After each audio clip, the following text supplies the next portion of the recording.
Bonjour à tous, l'heure est grave. Bienvenue dans cette nouvelle vidéo. Aujourd'hui, on va parler de la nouvelle 208 GTI. Si vous avez suivi un tant soit peu l'actualité automobile ce week-end, vous avez vu que Peugeot a présenté ça. Et il n'y a rien qui va, comme toujours. Peugeot Sport a profité de ce week-end des 24 heures du Mans pour présenter la concurrente de l'Alpine A290, la nouvelle 208 GTI. Et comme toujours avec Peugeot Sport, les choses ont été faites vraiment à moitié. Pas de kit de carrosserie, même pas de calandre spécifique. Cette fois-ci, ils sont vraiment allés aux radineries maximales. Ce n'est rien d'autre qu'une finition GT avec des grosses jantes et un diffuseur. On va en revenir à la partie arrière du diffuseur, mais on va commencer par parler de la partie avant. C'est ni plus ni moins qu'une 208 GT avec une calandre de 208 GT et une lame de 208 GT, juste peintes différemment.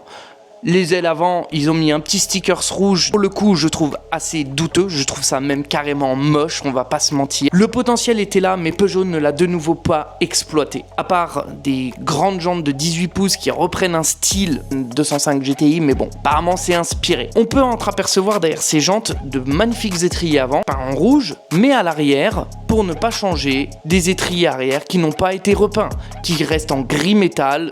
Aucun effort. Les plus observateurs auront même remarqué que le modèle d'exposition ne comprenait même pas le bon béquet, car sur les vidéos presse qui tournaient derrière, on pouvait voir qu'elle avait un béquet avec un gros décochement au milieu. Or, le véhicule présenté aux 24 heures du Mans ne possédait même pas le béquet des vidéos de présentation. Donc je suppose que c'était une pré-série, mais bon, ils auraient quand même pu faire l'effort, je trouve ça carrément moyen. Sur l'arrière, on retrouve une 208 banale, avec un diffuseur spécifique, et puis ils ont mis un anti-brouillard LED qu'ils ont récupéré sur le Opel Frontera, merci le groupe Stellantis. Après, ils diront, oui mais bon, nous le style, on préfère quelque chose de discret. Regardez, on a mis des moquettes rouges. Ouah, super, t'as remis des moquettes rouges. Dégueulasse, la première fois que tu vas monter dedans. Côté performance, Peugeot nous annonce un véhicule sortant 280 chevaux, un 0 à 100 en 5 secondes 7 et 345 Nm de couple.